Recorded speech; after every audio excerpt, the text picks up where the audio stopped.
tuko hapa kama viongozi wa Kilifi South Imams and Madrasa Teachers Welfare Association. Lakini zoezi la Idi Baraza ni zoezi ambalo kila mwaka inaandaliwa na Al-Wahda Muslims Welfare Group ambao mimi ndiye mwenyekiti. Mwaka huu tumeifanya Idi Baraza ni ushirikiano baina Al-Wahda Muslims Welfare Group pamoja na Kilifi South Imams and Madrasa Teachers Welfare Association ambao vile vile kwa baraka za Mwenyezi Mungu walinichagua kama mwenyekiti. Kwa hivyo ilibidi tufanye ushirikiano. Asili ya muungano huu mwaka wa 2012 tulikuwa na muungano inaitwa Kikambala Madrasa Teachers Welfare Group. Tuliweza kushirikiana na aliyekuwa mbunge wakati huo marehemu Mustafa Idi. Mwenyezi Mungu akajalia kapata uongozi.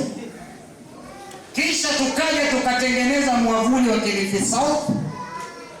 Ule mwavuli ulikuwa umebeba vyama vitano. Kisha kulikuwa na mwavuli wa juu. Tulifaidika kiwango tulichofaidika na tulipata somo kiwango tulipopata somo. Baadaye mambo yakabadilika tukafifia kidogo. Ilipofika mwaka wa 2021 tukamtafuta Mheshimiwa Chonga tukae chini kama viongozi. Tukapanga kama vile tungeleweza katika viwango vyetu. Alhamdulillah, mpaka ilipofika mwaka huu tukaona kuna umuhimu wa kuweza kuwa na uongozi wa mwavuli kama ilivyokuwa wakati wa nyuma. Uongozi mwavuli, mwanachama hawi ni mtu binafsi. Mwanachama huwa ni vyama tanzu. Mimi pamoja na wenzangu tuko kwenye chama cha Al-Wahda Muslims Welfare Group, imesajiliwa katika serikali. Tukaulizia vyama vya Kiislamu vya mashinani vilivyomo hapa Kilifi South Constituency, tukavipata vyama vyetu vya local hapa vya matanzu ni vitano. Al-Wahda ambao mimi ni mwenyekiti, kuna chama cha Mtwapa Madrasa Teachers imesajiliwa, mwenyekiti ni pale Ustadh Said Mwangao. Kuna chama kinachoitwa Choni Madrasa Teachers, mwenyekiti ni mzee wangu hapa Ustadh Muhammad Suleiman. Kuna chama kinachoitwa Mtepeni Muslims Welfare Group ambao kwamba mwenyekiti ni Mahmud, huyo secretary wake. Chama cha mwisho ni chama cha wapi?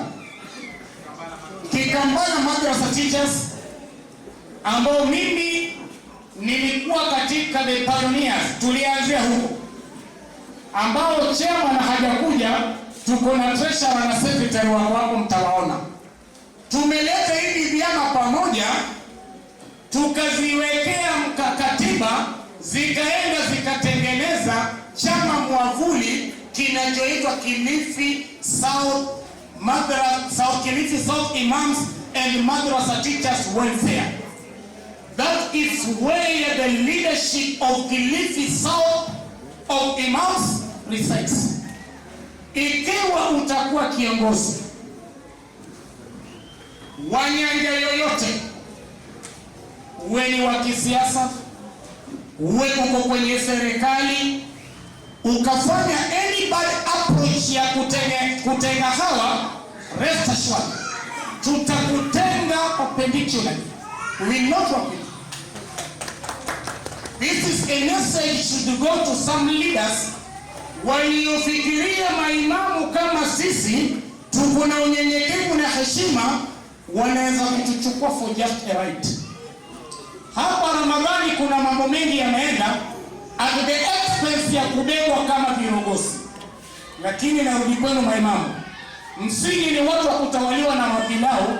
Mnadharauliwa, lakini mkishaambiwa kuna sahani ya pilau, you turn out in good numbers. Lazima muwe na agenda na lazima muwe principle. Msiwache mtumie mwanasiasa kishapita bila kukaa naye katika mazungumzo maalum, mshahara atakugawanyia, ataishi miaka yote aje kutumia kama kiongozi baada ya miaka mitano. We must be principled. Tuwe na misimamo. Tumekuwa na umaskini wetu, tutosheke na umaskini huo, na anayetuhitaji aje kwa njia ya kiheshima. Bila hiyo tutamtenga both politically and socially. Hatusemi hivi kwamba tunamchukia mtu, tunasema hivi kwamba tunachokulewa kama watu ambao kwamba wana maana. Hivi uweze kuita kongamano la mapasta kupitia watu wa kutembea kwa street.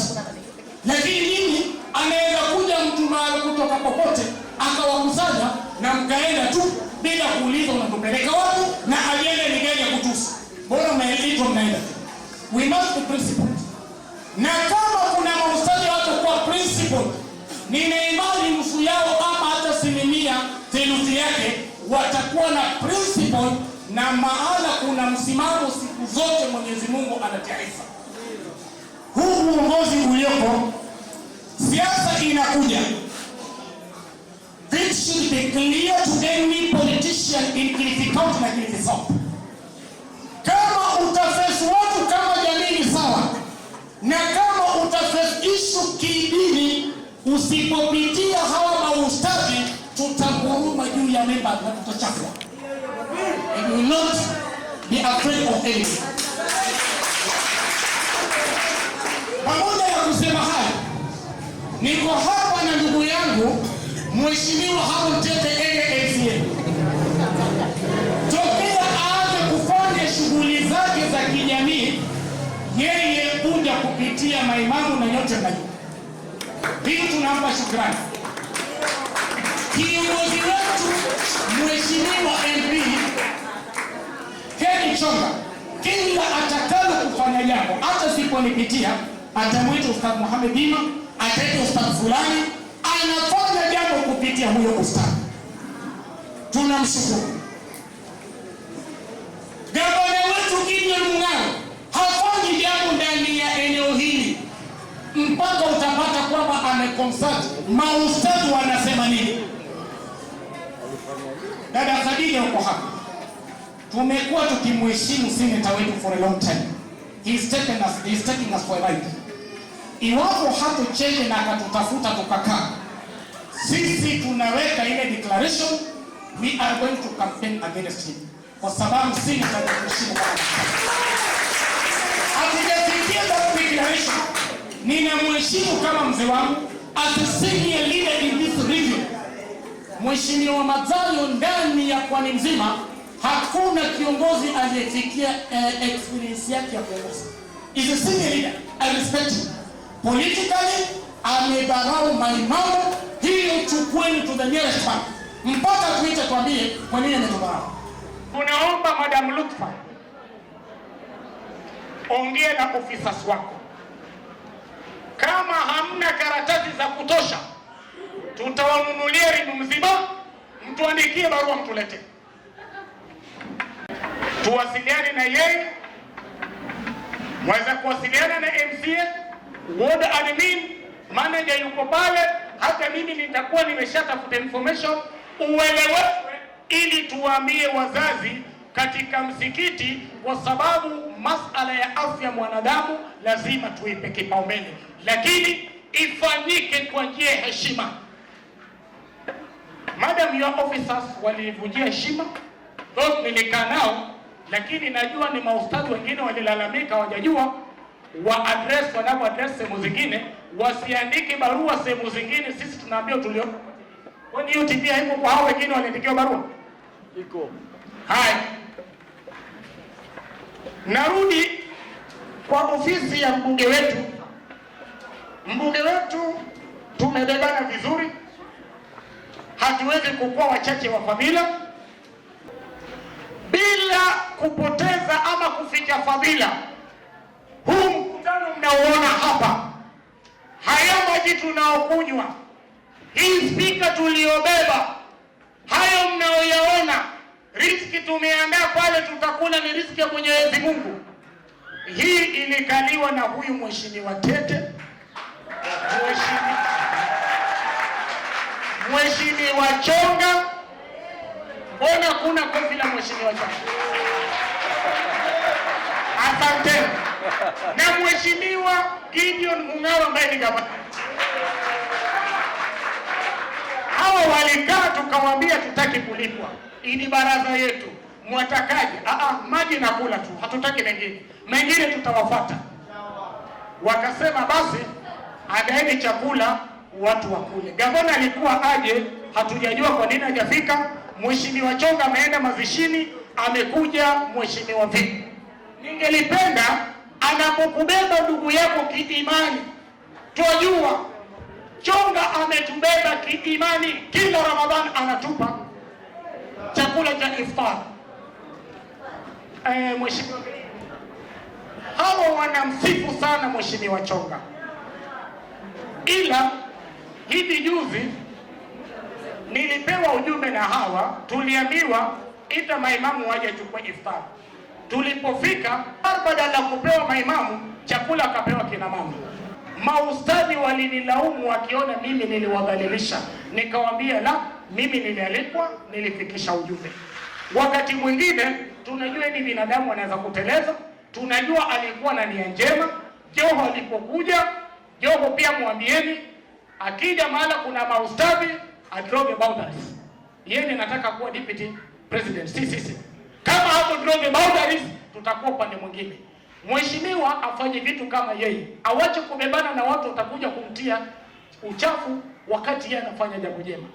Sasa wakati mwingine maustadhi ndio hawa yalitokea, najua haya kukuwa ni kupenda kwa Mheshimiwa Chonga, lakini wakati mwingine kama wamealikwa maustadhi, siku zote wacha tukae, hata kama ni kilo moja tutashukuru, lakini wapate keshi. Hukumu mengi atayaongea. Mimi jana nilitumwa na brother Aslam kutoka Mombasa Senate. Ni mtu tunakuwa tukifanya naye kazi kwa karibu pamoja na Mheshimiwa Tete. Akaniambia ustadhi, nitafanya bidii nifike. Nisipofika, sisi pale Sahajanandi kutoka chini mpaka huko, wale wafanyikazi wa pale na wale wanasaidia jamii yetu, watoto walioko pale ni wetu hapa, tena ni walemavu. Wanachukua gharama kubwa kusaidia watoto wetu. Waliajiriwa pale, dada zetu, ndugu zetu, baba zetu, watoto wetu wanapata riziki yao. Tatizo ni kwamba mwisho wa mwezi wakipata mshahara, vijana vibaka utokea pale wakawanyonga, kwa sababu watu wakitoka shift ya usiku wanakosa usalama. Akasema tuwekeni street light hapa. Nimetaja hiyo kwa sababu mimi naweza kuongea katika board, lakini chairman akona sauti ya juu zaidi kwa sababu yeye ni chairman wangu. Chairman, hii ni challenge kwa kwangu na wewe, lakini kwa niaba ya wananchi ninaiweka wazi. Mimi nitapeleka chairman bio kwa board. Kama itakuwa lazima tufike kwa gavana, MCA yuko hapa, yeye ndiye atatuongoza kama kiongozi wetu. Tufike tupate taa pale, tusipate maafa kama hayo. Mengi nafikiria hao watakuja kujibu katika hayo masala matatu nimeongelea, na zaidi mambo kama ilivyoelezwa kwamba tuheshimuni viongozi wa kidini, ijapokuwa wengi wetu wanaona viongozi wa kidini hawana thamani kama hawakusoma. Mumesifu hapa vijana wamesoma, viongozi wa kidini pia wamesoma.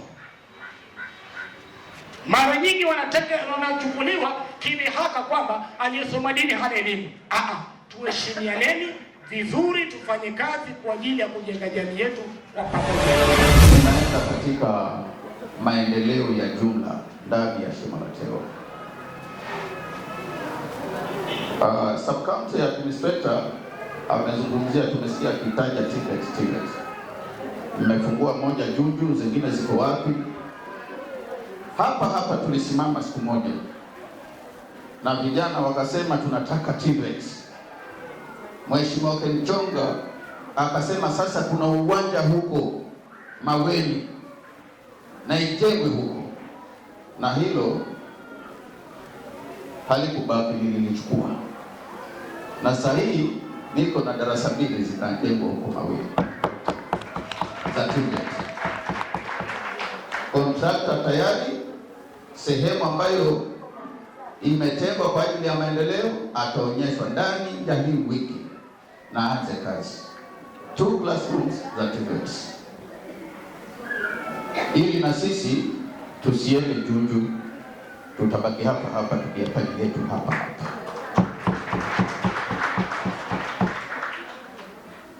Lengine, wakazi wa Shimolatewa, sisi hatuna soko, si ni kweli?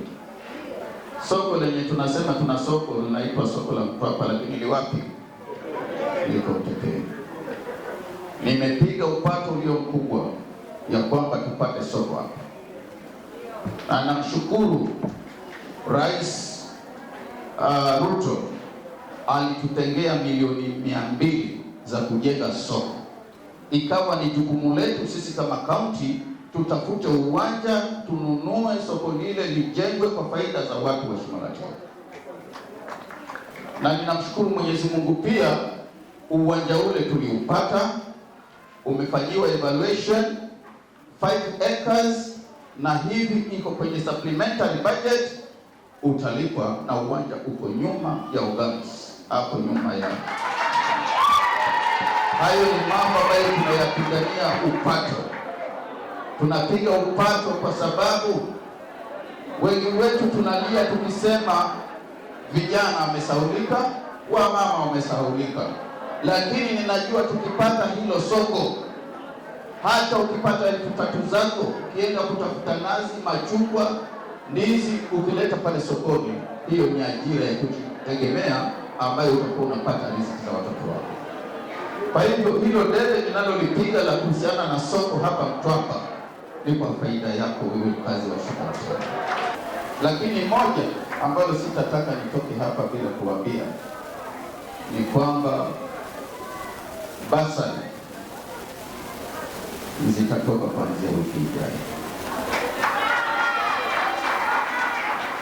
na zikitoka, mfumo ambao ninautumia haufikii kila mtu, lakini ninaamini ya kwamba unasaidia. Huwa ninagawanya viwango kwa kila kijiji. Kwa mfano kama ni Mtomondoni, iko mara 2. Tomondoni A inapata 100,000, Mtomondoni B 100,000. Tomondoni Mipajuni A laki, na zile zingine laki. Kule kwingine kama kijiji ni kidogo, kwa mfano Mzambarauni, huwa tunapeana kama 70,000, kwa Mavita 70,000, na vijiji vile vidogo. Lakini vijiji vikubwa huwa ni laki, na ikipungua ni 1,000. Na gawanya hivyo ili nyinyi huko mashinani mjipange, mjue nani alipata mwaka jana na nani amebaki. Hivyo ndio tunafanya. Kwa hivyo kama huko kuna lalama, mtazileta, nijue lalama zenu zinakuja kwa njia gani. Lakini huo ndio mfumo ambao ninaotumia kusaidia. Na vile vile nisimsahau gavana kumpa shukrani. Tuko na scholarship students hapa Shimolatewa. Sasa hivi tumefikisha wanafunzi 200 hapa ambao wanapata full scholarship ya gavana. Kwa hivyo ni lazima tushukuru kwa ule mkono ambao gavana anatupea wa kusaidia wanafunzi kusoma pasipokuwa na mzazi kulipa karo. Mengine tunajifanyia kama wazazi, lakini hayo gavana tumekubaliana na anayetekeleza. Kwa hivyo mtu asifike mahali akasema hatujaona la gavana. Hilo ni kubwa tena la maana. Mmesema kuhusiana na swala kubwa la usalama ambalo pia limekithiri sana. Kusema kweli, usalama, patron wa masuala ya usalama katika eneo bunge letu ni mbunge. Na kusaidia ndugu zetu katika hali ya usalama, tunajua watu wa municipality pia nao wameanza juhudi zao za kuweka mataa kila mahali. Sisi kila mwaka Mheshimiwa Kenchonga anapewa milioni 20 kwa ajili ya kuweka stima. Na mjue Kenchonga ako na maeneo wodi mangapi? Matano. Shimolatewa, Mwarakaya, Junju, Chasimba na Mtepeni. Sasa nataka tupige hesabu za juu. Kama anapewa milioni 20, inamaanisha kila wodi inafaa tupeleke pesa ngapi? Milioni 4. Transformer moja ni milioni 2. Na hapa Shimolatewa pengine kunahitajika transformer 10. Atakuwa amenunua transformer ngapi? 2 katika huo mwaka. Kumaanisha kwamba swala la stima, najua kuna sehemu zingine hazijapata stima, lakini ule mgao mdogo tunapopata, jueni kwamba pia hapa Shimolatewa kuna vijiji zaidi ya 18 ambao kuna sehemu hazina stima. Kwa hivyo mheshimiwa lazima aseme kijiji hiki cha Kwagoa nimelipewa maombi haya, wacha wakati huu nisawazishe hapa. Kijiji hiki cha sehemu fulani kuna jambo fulani, wacha nifanye. Kwa hivyo mimi ninajua wazazi yale mnapitia, na vile vile katika hiyo pesa hiyo ndio pia tunatenga kidogo kuweka mataa. Kama vile juzi tuliweka mataa kuanzia kule upande kwa Rashidi kuenda mpaka kule chini. Kuna hizo sehemu ambazo tumeweka ili kusaidiana na ndugu zetu hawa wa manispaa kusaidia watu. Hayo ambayo mimi nataka kuyasema leo ni kwamba inapoanza manispaa kuna procedure ambayo lazima ipite. Kazi hizo zilizokuwa zinaingizwa na kufanywa na manispaa zilikuwa zikifanywa na department za county. Sasa kwanza manispaa imeingia, ni kuwe kunaangaliwa wananchi, stakeholders, kisha tujue ni miradi gani ambayo inaendelea ambayo tunaweza kuipitisha kwa ushirika na hawa wengine procedure. Kisha hatuwezi ingia leo tuseme kesho tutaandika watu kazi, tutafanya mataa, tutafanya hivi. Hapana, mpaka tukae zile departments zilizokuwa zikifanya hiyo kazi tuangalie, halafu tuandike procedure. Ni kwamba tuandike facilitation na ni budget zitatoka kwenu. Lakini katika hayo kuandika kazi, nataka niwaambie na kuhakikishia mawazo yenu yote mlioyasema hapa tumeyapata, na nimeyapata mimi kama mwenyekiti, lakini nawaelezea pia Ustadh Hassan ambaye yeye ndio mwenyekiti wa mipango ya pesa na kuandika watu kazi, yuko hapa amesikia. Sawa, tuko naye na tumeyachukua hayo maneno yenu. Haiwezekani kuandika saa hiyo hatujaandika mtu hata mmoja. Nataka niwaambie wale walioko sasa ni wale ambao wamekuja kujaribu kuonyesha mambo ambayo yanaendelea, wamekuwa seconded kutoka kwa departments kule.